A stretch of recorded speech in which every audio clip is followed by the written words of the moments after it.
To my channel. अब तो पढ़ लो। कैसे हैं बच्चों, आप सभी स्वस्थ हैं, मस्त हैं? अब आप लोगों ने अपनी पढ़ाई स्टार्ट कर दी है। 11th क्लास के हमने वीडियोस डाल दिए हैं कि व्हाट इज अकाउंटिंग टर्म्स। देखिए, आप लोगों के लिए अकाउंट्स क्या है, एक नया सब्जेक्ट है ना 11th क्लास के लिए। क्योंकि अब तक हम 10th तक क्या क्या पढ़ रहे थे, Hindi, English, math, science, SST, civics, economics पढ़ रहे थे। तो इकोनॉमिक्स का लेवल वहां अलग था और 11th क्लास में डिफरेंट, क्योंकि यहाँ हमारे पास एक पर्टिकुलर सब्जेक्ट है इकोनॉमिक्स। वहां क्या था हमारे पास, एक्स्ट्रा में था इकोनॉमिक्स, जैसे सिविक्स था वैसे ही इकोनॉमिक्स था, बट यहाँ पे हमारे पास अलग है। वैसे ही अकाउंट्स क्या है, एक नया सब्जेक्ट है। तो मैंने इसलिए टाइम लगा रही हूँ सब्जेक्ट्स में, हमारे टॉपिक में, ताकि आपका जो बेसिक है ना वो क्लियर होता चले। क्योंकि अगर देखो, अगर एक चीज कहते हैं कि बेसिक क्लियर नहीं होता है तो फिर हम आगे की जो हमारी ग्रोथ होती है ना वो कभी डेवलप नहीं हो सकती। क्यों नहीं हो सकती? देखिए, क्या एग्जांपल देती हूँ। बच्चे को हम 12th क्लास में क्यों नहीं डालते हैं, डायरेक्ट हम 5th क्लास में क्यों नहीं डाल देते हैं, उसको डायरेक्ट 11th क्लास में क्यों नहीं डाल देते हैं एक बच्चे को, है उसको हम नर्सरी से क्यों स्टार्ट कराते हैं, प्ले ग्रुप से क्यों करते हैं? क्योंकि प्ले ग्रुप में जो बच्चा होता है वो आना जाना सीखता है ना, आना जाना। ऐसे ही जब वो प्ले ग्रुप से नर्सरी में जाता है तब वो ABCD सीखता है। ABCD सीख करके वो फोनिक्स सीखता है। फिर वो धीरे धीरे उसका जो लेवल होता है ना वो क्या करता है, ग्रोथ, जो लेवल होता है वो ग्रोथ करता है, डेवलप करता जाता है। तो ऐसे ही हम अकाउंट्स को 11th क्लास में जब आप पढ़ना स्टार्ट किया तो उसके बेसिक्स को हमें देखना बहुत जरूरी है। क्योंकि जो हमारा, मैंने इसलिए सेकंड चैप्टर स्टार्ट करवाया, basic accounting terms. First chapter नहीं करवाया। पहले आपको पता तो चले कि अकाउंट्स होता क्या है, इसमें क्या क्या चीजें होती हैं, किस तरीके से किस शब्द का क्या मतलब होता है, मीनिंग क्या होता है, पर्टिकुलर शब्द दिया गया है, पर्टिकुलर मीनिंग क्या होता है। इसलिए हमने बेसिक अकाउंटिंग टर्म किया। और कोई बात नहीं, इसमें हम हमारी, अगर इस चैप्टर को हम 4th क्लासेस में भी कंप्लीट करते हैं, क्योंकि बेसिक हमारा क्या होना चाहिए, अच्छा होना चाहिए, तभी तो हम ग्रोथ कर पाएंगे, तभी तो हम 12th क्लास में अच्छे से पढ़ पाएंगे। जो 2 साल का हमारा सिलेक्शन है ना, मतलब कि जो सेशन है, सिलेक्शन नहीं सेशन है, वो कैसा रहेगा, मजेदार रहेगा। बट पहले बेसिक क्लियर करेंगे। 11th क्लास में हम अकाउंट्स पढ़ेंगे। 11th के अकाउंट्स का 12th के अकाउंट्स का कोई मतलब नहीं है। 11th में सोल प्रोपराइटर है, 12th में पार्टनरशिप है। अब सोल प्रोपराइटर पे अभी मत जाओ, अभी तो हम बेसिक अकाउंटिंग टर्म्स देखते हैं। चलो, हमने लास्ट क्लास में देखा what is accounts, what is capital, what is liabilities. अब नेक्स्ट टॉपिक हमारे पास आता है एसेट्स का। क्या है? एसेट्स। एसेट्स क्या होती है? देखो, एसेट्स का हम एक वर्ड लेते हैं। एसेट्स को हम संपत्ति कहते हैं हिंदी में। अब हमें जो स्टेट बोर्ड वाले हैं, जो हिंदी मीडियम से हैं या अदर स्टेट से हैं, वो तो एसेट्स को संपत्ति कहेंगे, लेकिन वहां भी उनको एसेट्स ही लिखना पड़ता है। ये नहीं कि संपत्ति और दायित्व तो लिखेंगे, नो नो नो, क्या लिखते हैं, एसेट्स ही लिखते हैं। ठीक है। अब एसेट्स का मीनिंग क्या होता है? देखो, हमारे पास पैसा होता है, पैसा सबके पास होता है, ठीक है, पैसा होता है। एक एसेट्स तो क्या है कि मैंने ना ये बोर्ड खरीदा है मेरा, ठीक है, ये बोर्ड मेरी क्या है, एसेट्स है। क्यों है? मैं इस पे आपको पढ़ा रही हूँ, ये मुझे लॉन्ग टर्म वो देगा, इन्वेस्टमेंट कर रखा है मैंने इस पे। भाई अभी मेरे पास वैसा बोर्ड नहीं है, ठीक है, स्मार्ट बोर्ड नहीं, लेकिन अभी मेरे पास जो प्लेन बोर्ड है, ये व्हाइट बोर्ड है, ये क्या है, मुझे मेरा लॉन्ग टर्म का इन्वेस्टमेंट है कि इसमें मैं भी आपको पढ़ाऊंगी। फिर क्या होगा कि मैं इसको सेल आउट करके स्मार्ट बोर्ड ले लूंगी, ठीक है, मेरी अर्निंग्स होंगी। तो ये क्या है, मुझे बाद में जाकर के वो दे रहा है ना, मतलब क्या दे रहा है, अर्निंग्स दे रहा है। तो एसेट्स भी ऐसी होती है कि जो बाद में जाकर के क्या करती है, हमें फायदा कराती है। देखो, मैं एक नॉर्मल एग्जांपल समझाती हूँ। एक बंदा कार खरीद रहा है, हम बहुत आजकल मीम्स भी देखते हैं, बहुत से एग्जांपल्स भी देखते हैं। 2 बंदे हैं, एक बंदे ने कार खरीदी, ठीक है, एक बंदे ने क्या खरीदा, गोल्ड खरीदा। कार का डेप्रिसिएशन, जो कार क्या है, डेप्रिसिएशन छोड़ो, कार क्या चलते चलते 5 साल चलेगी, 7 साल चलेगी, और 8वीं साल में तो रिटायर हो जाएगी कार, ठीक है। तो कार को बेचेगा, तो कार को जो 10 लाख की कार खरीदी थी, तो उसको क्या 8 साल बाद कोई 10 लाख रुपए देगा? नहीं देगा, 10,000 दे, वही बहुत बड़ी बात है, ठीक है। लेकिन जो दूसरे बंदे ने गोल्ड खरीदा है ना, उस बंदे की देखो, उसने जो 5,000 का गोल्ड खरीदा था, वो उस बंदे की अब गोल्ड की कीमत कितनी है, 70-72 जा रही है, 70-72 के आसपास जा रही है ना। तो अब उसकी जो प्राइस होगी ना वो 70-72 है, मतलब लाखों में रहेगी। और अब वो आज वो 70,000 का गोल्ड खरीदता है, तो आफ्टर 8 ईयर्स 10 ईयर्स वो लाखों में होगा। तो वो जो इतना सा गोल्ड है ना, उसका 10-15 लाख का होगा। तो देखो, इन्वेस्टमेंट, तो एसेट्स क्या है, वही है हमारी कि जो हमें लॉन्ग टाइम क्या करे, हमें लॉन्ग टाइम सपोर्ट करे, हमें long time earnings they, that is assets. Assets कैसी होती हैं?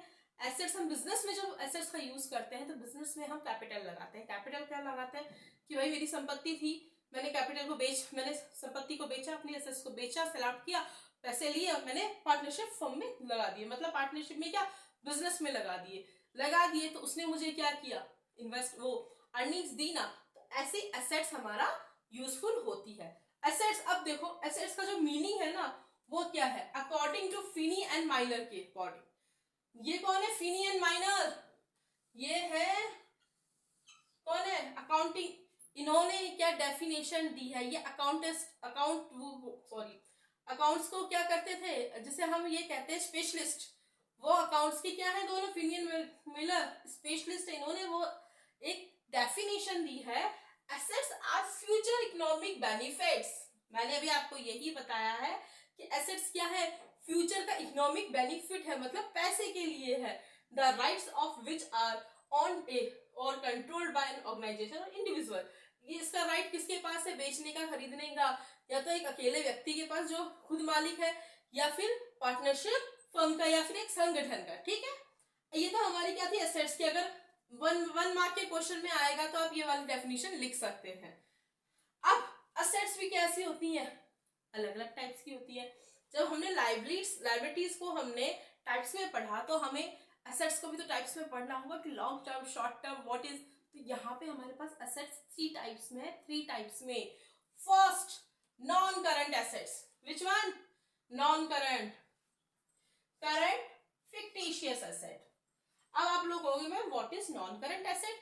नॉन करंट एसेट का मीनिंग होता है कि देखो करंट का मीनिंग क्या होता है, करंट का मीनिंग होता है चालू, मतलब अभी जो चल रहा है ना, दैट इज।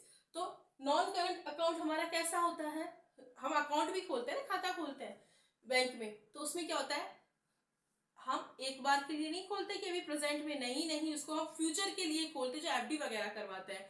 ठीक है, लेकिन हमारा यहाँ पे नॉन करंट का मीनिंग क्या है, नॉन करंट एसेट्स का, कि आज मैंने लैंड खरीद लिया लैंड, अब मैं उसको क्या करूंगी, मैं भी 20 साल 25 साल में आराम से, 20 साल 25 साल छोड़ो, मैं 10 साल के लिए उस लैंड को कर देती कि मैंने खरीद लिया, मैंने पेमेंट कर दिया, मुझे 10 साल बाद वो क्या करेगी, फायदा करवाएगी, मैंने इन्वेस्टमेंट कर दिया है। ठीक है, ये क्या है, मेरी नॉन करंट है, मतलब ये करंट में अभी बिकने वाली नहीं है मेरी एसेट्स का मीनिंग ही क्या होता है, बिकना, जो सेल आउट हो जाए। क्योंकि एसेट्स को हम हमारे पास रखते हैं तो किस लिए रखते हैं, ताकि वो जब सेल होगी तब हमें प्रॉफिट होगा, तब हमें पैसा मिलेगा। ऐसा तो है नहीं कि मैं इस बोर्ड को, देखो एग्जांपल है, ये बोर्ड मैंने लिया 1000 रुपए का, अब मुझसे कोई 2 साल बाद ये बोर्ड खरीदता है, तो ये थोड़ी ना है कि मैं इसको वो 500 रुपए में दे दूंगी, नहीं, मैं भी इसकी क्या, मैं उससे 700-800 रुपए तो लूंगी ना। तो मतलब कि मुझे जो चीज प्रॉफिट देती है, जिस चीज से प्रॉफिट मिलता है, जिस चीज से हमें अर्निंग मिलती है, जो हमारे भविष्य के लिए, हमारे फ्यूचर के लिए बेनिफिशियल होती है इकोनॉमिक के, उसी को तो हम क्या कहेंगे, एसेट्स कहेंगे। तो नॉन करंट एसेट क्या है, it is refer to those asset which are held for continued use in the business for the purpose of providing goods and services and are not meant for sale। जो कि क्या है, क्या कर रही है, हमारे बिजनेस को प्रोवाइड करवा रही है बेनिफिट्स, और जो क्या है, सेल आउट होने के लिए नहीं है। नेक्स्ट है हमारी कौन सी, करंट। देखो करंट का मीनिंग क्या है, करंट का मीनिंग ही ये होता है कि हम शॉप में हूँ, आज ही खरीदना है, आज ही बेचना है, मतलब अभी खरीदना है, इसी साल खरीदना है, इसी साल में बेचना है, इसी महीने सेल करना है, इसी लाइक ऐसे। ठीक है, purchase this assets are those assets, वो assets होती हैं which are meant for sale or which the management would want to convert into cash within 1 year। देखो ये बोर्ड है, इसको मैंने बेच दिया, तो ये क्या, अब आप लोग कहोगे मैम बार बार बोर्ड बेचने की कह रहे हो, नहीं बोर्ड बेचने की एज ए एग्जाम्पल दे रही हूँ। इस बोर्ड को बेचने से मुझे क्या है, पैसा मिलेगा। तो जो चीज, जो नो करंट का मीनिंग क्या होता है करंट एसेट्स का, कि वो ऐसी एसेट्स जिनके सेल आउट करने से वो मुझे क्या, कैश में, मतलब कि एक बार में ही और जल्दी ही कैश अवेलेबल करवा रही, कैश में कन्वर्ट हो रही है, दैट इज करंट।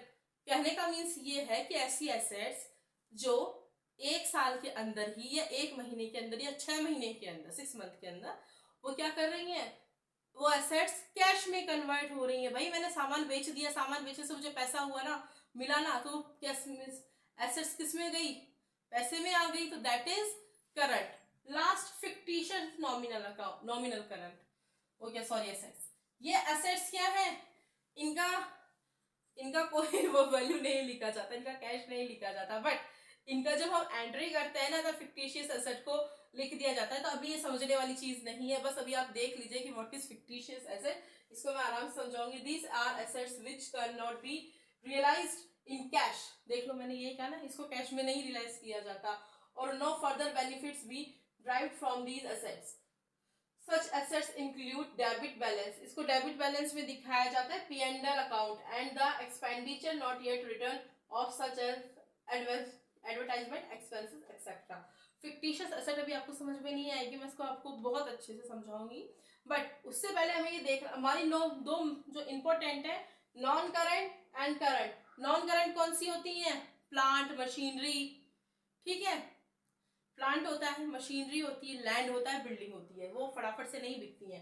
करंट में क्या होता है, फर्नीचर हुआ, ठीक है, कि फर्नीचर हुआ, और क्या होगा, डिस्ट्रीब्यूशन हुआ, दैट इज करंट। फिक्टिशियस का मैंने आपको बताया ना, इसका हम नेक्स्ट उसमें समझेंगे, लेकिन उससे पहले नेक्स्ट के जब फिक्टिशियस का हम एसेट्स पढ़ेंगे अच्छे से तब मैं इसको समझाऊंगी। बट अभी आप ये ध्यान रखो कि ये कोई कैश में नहीं लिखी जाती है, कैश में नहीं कन्वर्ट होती है, इनको सिर्फ P&L के डेबिट साइड में मेंशन किया जाता है।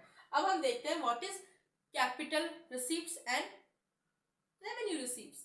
चलिए, capital receipt and revenue receipt, what is capital receipt and what is revenue receipt. But उससे पहले हमें रिसीप्ट का मीनिंग समझना होगा। रिसीप्ट का मतलब क्या होता है, रिसीव, मिलना, प्राप्त होना। भाई हम कुछ भी खरीदते हैं, वो कुछ भी बेचते हैं, तो हमें अर्निंग्स होती है ना, एक बिजनेसमैन के लिए तो अर्निंग्स ही मेन होती है, क्योंकि जब वो इतना पैसा, इतनी अपना कैपिटल लगाएगा, तो उस पैसा लगाएगा, पूंजी लगाएगा, कैपिटल लगाएगा, तो उसको अर्निंग होना तो जरूरी है ना भाई। जब तक अर्निंग नहीं होगी तब तक वो कैसे खाएगा पिएगा, नहीं खा पी सकता ना। तो रिसीप्ट क्या है, अर्निंग्स है। देखो रिसिप्ट किसी भी तरीके से हो सकती है बिजनेस में, जैसे कि सेल्स किया, सामान बेचा, पैसा आया, मैंने बताया ना मैगी का ऐड दिया, मैगी बेची, पैसा आया, दैट इज हमारा रिसिप्ट। कमीशन आया, रेंट रिसीव्ड हुआ, हमने कहीं किसी को रेंट पे दे रखा है कोई चीज, रेंट रिसीव हुआ, कमीशन आया, बोनस मिला कहीं से, हमें कमीशन मिला, हमें कहीं से सेल्स हुई, यानी कि कहने का इंटरेस्ट आया किसी चीज पे, कहने का मीन्स बहुत सारी चीजें होती है जिनसे हमें रिसिप्ट मिलती है। अब एक बार हम ये देखते हैं कि what is capital receipt and revenue receipt, की दो टाइप की जो हमारी रिसिप्ट दे रखी है ना। रिसिप्ट का मीनिंग तो आपको समझ में आ गया, अर्निंग्स। अब रिसिप्ट की कैपिटल रिसिप्ट क्या होती है, रेवेन्यू रिसिप्ट क्या होती है, देखिए। It is also necessary to make a proper distinction between capital receipt and revenue receipts. Yes, because the revenue receipts are shown on the credit side of trading and profit and loss account. Revenue receipt कहाँ show होती है, credit side के trading and P&L account में। Okay, कहाँ, trading and P&L account के credit side में revenue receipt show होती है। वेयर इज द कैपिटल, और वहीं capital receipts are shown in the balance sheet, जो हमारा मेन है अकाउंट्स का बैलेंस शीट चिट्ठा। इसी के तो सीए, जो सीए होते हैं वो इसी बैलेंस शीट के 2-3 लाख रुपए लेते हैं, ठीक है। Balance sheet either as increase in liability, increase होती है लायबिलिटीज में, और as reduction in the value of assets. Liabilities में तो कैपिटल रेवेन्यू रिसीप्ट्स कैसी होती है, इंक्रीज होती है, बढ़ती है, और एसेट्स में ये डिक्रीज होती है, मतलब रिडक्शन होता है, ठीक है। ये अभी हमें इसको ज्यादा समझने की जरूरत नहीं, हमें समझना रिसीप्ट क्या होती है, बट ये समझना है कि कैपिटल रिसीप्ट को नॉर्मली कैसी होती है, रेवेन्यू रिसीप्ट कैसी होती है। देखो कैपिटल रिसीप्ट नॉन रिक्यूरिंग होती है। नॉन रिक्यूरिंग मतलब ये होता है कि डेली बेसिस पे नहीं होती है, ठीक है। जबकि रेवेन्यू रिसीप्ट्स कैसी होती है, रेवेन्यू रिसीप्ट्स होती है डेली बेसिस पे। डेली बेसिस पे मतलब रिकरिंग होती है। कहने का मीन्स ये है कि जब हमें इससे समझते हैं कि जो रेवेन्यू रिसीप्ट है ये रिकरिंग टाइप की है, मतलब कि डेली जितना भी सेल्स हो रहा है, जितना भी अर्निंग्स आ रही हैं, वो कहाँ जाएंगी, रेवेन्यू रिसीप्ट में जाएंगी, मतलब ट्रेडिंग एंड P&L के CR साइड में जाएंगी। क्योंकि देखो मैंने मैगी बेची, ठीक है, मुझे पैसा मिला, मैंने कुछ और सामान बेचा, शैम्पू और भी कुछ, मान के चलो मैं एक शोरूम की वो हूँ, मालिक हूँ, ऑनर हूँ, तो मैंने शोरूम में से कपड़ा बेचा, क्लॉथ मेरा बिके, कपड़े मेरे बिके, है ना, सेल्स हुए, जितने भी सेल हुए उसकी अर्निंग डेली बेसिस पे तो मुझे मिल रही है, that is revenue receives. Okay, and इसका मेन क्या है, मेन ये है कि जितने इसमें डेली मुझे क्या क्या मिल सकता है रिक्वेरिंग में, वो क्या, सॉरी रेवेन्यू रिसीव्ड में, भाई जिस चीज को मैंने रेंट पे दे रखा है तो रेंट रिसीव होगा, इंटरेस्ट मैंने किसी को लोन दे रखा है तो इंटरेस्ट भी मुझे मिल सकता है डेली बेसिस पे, कभी भी आ सकता है। एंड क्या है, सेल्स, सामान जा रहा है, कमीशन, यानी कि जो डेली बेसिस, कहने का मीन्स ये है रेवेन्यू रिसीप्ट वहां यूज होता है जहां डेली बेसिस पे हमारी रिसीप्ट मिल रही है, डेली बेसिस पे सेल्स एंड परचेज होता है। एंड कैपिटल रिसीप्ट नॉन रिक्वेरिंग होता है, बिकॉज ये कभी कभार ही होता है कि मैंने भाई किसी को क्या कर रखा था, इंटरेस्ट लोन, बहुत बड़ा वाला लोन दे रखा था, और उसने मुझे आज फोन करके कहा 2 साल बाद कि मैम मैं आपको ना आपका लोन का पैसा दे रहा हूँ, तो मेरे लिए कैपिटल रिसीप्ट है, नॉन रिकवरिंग, क्योंकि एक्सपेक्टेशंस नहीं थी लेकिन लॉन्ग टाइम के लिए दिया हुआ था।